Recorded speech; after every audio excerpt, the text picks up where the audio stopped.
खुलुमबाय नोंथांमोनखौ दिनै नुजाथिफैबाय आं दा इम्पर्टेन्ट खोथाया जाहैबाय बे YBY नि सायाव रायलायनो नागिरदों आरोना YBY आंथ' खोनाफेरबावाखैमोन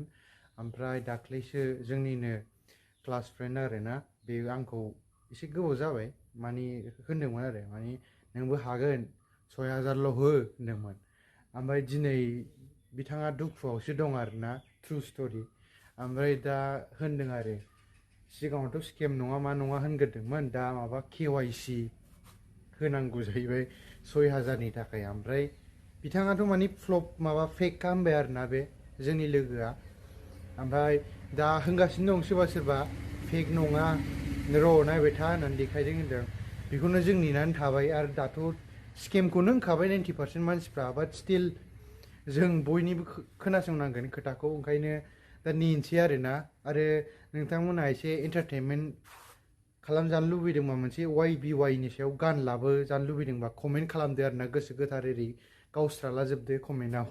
YBY नि सं नांगौ होननानै ओमफ्राय केमेराया आंना एसे दाम खमनि आरोना ओंखायनो एसे गाज्रि नुदों ओमफ्राय आरो मबाइल गाज्रि जानानै दं लेपटप गाज्रि जानानै दं दा मालायनिखौ लाथ'जोबनायसै आरोना ओमफ्राय नेक्स्टआ जाहैबाय प्रान्जयनि सायाव बिथाङा बिराद दुखु खस्थ'आव दं दाख्लैसो मिथिनो मोननाय बायदिबा ब्रुट इन्डिया बिराद निउस चेनेल गिदिर गिदिरफ्रा कभार खालामदों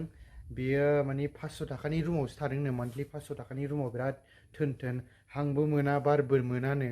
जेबो मोनानो माने एकदम थैनाय बायदि खानो माने थाबानो ओमफ्राय जेनेबा आंहाबो फाइनान्सियेल कन्डिसन बिराद गाज्रि जानानै दं आंबो सापर्ट खालामनो हाया नोंथांमोना जाय सापर्ट खालामनो हायो डाइरेक्ट बेखौनो सापर्ट खालामहैबानो जाबाय आरोना आं खिन्थानानै होबाय माने सोरबा सोरबा मिन्थियाखै जानो हागौ प्रान्जयखौ गोदोहाय भिडिअ बानायफायोमोन आंजों दा बिथाङा मुम्बाइआव थाहैबाय आरो दा गोदान प्रब्लेमा जाहैबाय मोनसे फ्लेट नागिरदोंनो 1 BHK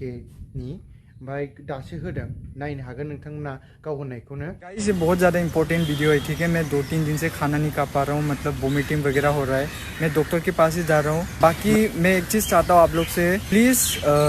हेल्प करो मुझे लाइक अपार्टमेंट ढूंढने का लाइक 1 BHK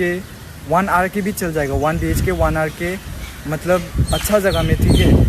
नियर अंधेरी बांद्रा वर्सोवा मतलब इस एरिया के सामने कहीं पे ठीक है सांता क्रूज खार रोड कहीं पे भी and I want it to be मतलब एरिया सही हो क्योंकि ऐसा स्लम एरिया में मतलब चाइना वाइना चिंकी सिंह वो सब बुलाते थे कि मुझे उतना फ़र्क नहीं पड़ता अभी ठीक है क्योंकि 90% ऑफ द मुंबई पीपल ने मुझे बहुत अच्छे से रखा कुछ छपरियों से मुझे फ़र्क नहीं पड़ता ठीक है बाकी please guys help me find